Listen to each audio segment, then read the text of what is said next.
A stunning story out of Brunswick County, North Carolina, where a married teacher goes from statutory rape charges on a 15-year-old boy student to becoming his bride.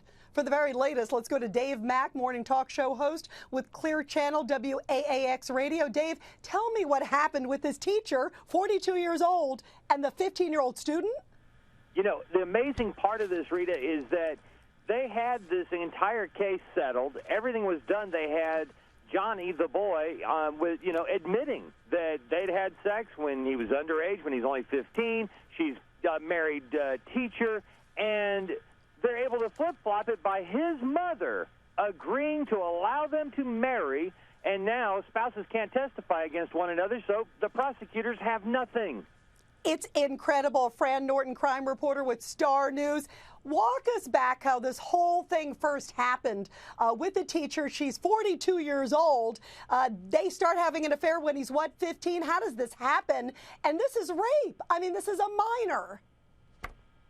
I'm not certain how the affair started, and I'm not even certain if he was 15 at the time. It shows that probably sometime in 2009 the affair started. Somebody from the school board found out, and they contacted police, and then the student was brought in for questioning, and then the teacher was brought in for questioning. And she was arrested that evening, which was January 6th of 2010. I understand we now have the district attorney in this case, John David. Thank you so much for being with us. This must just shock you. Here you are, you're a prosecutor. You have this information of statutory rape. I even hate to use the word affair. It's not an affair, it's rape. She is a teacher, and yet you can't go forward with the charges? Well, actually, we were able to go forward with certain charges. But very limited, right? Mr. DA, you're very limited.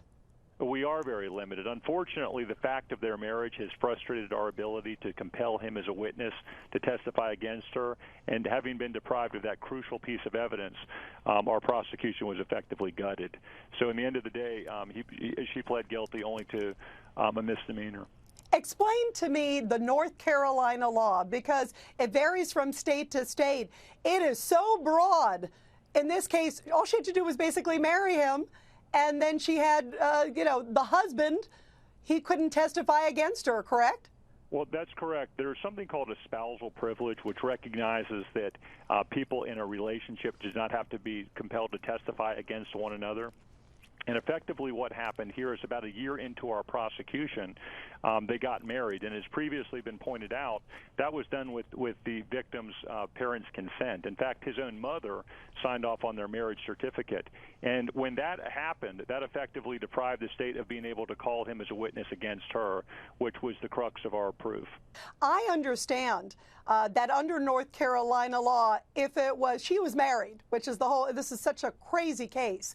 But under North Carolina law, if something had happened inappropriate to her kids or their kids, then the husband could have been, she could have been compelled to testify. A husband could have been compelled to, the spousal privilege does not exist. But because it's someone else's child and she marries someone else's child, that covers it?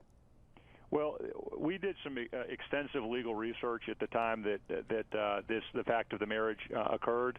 We actually have a wonderful resource in the state of North Carolina in the Institute of Government, and some of the best minds in the state work at this institution. Their research was in line with ours, which is to say that we could not effectively use him as a witness once they got married. Unbelievable.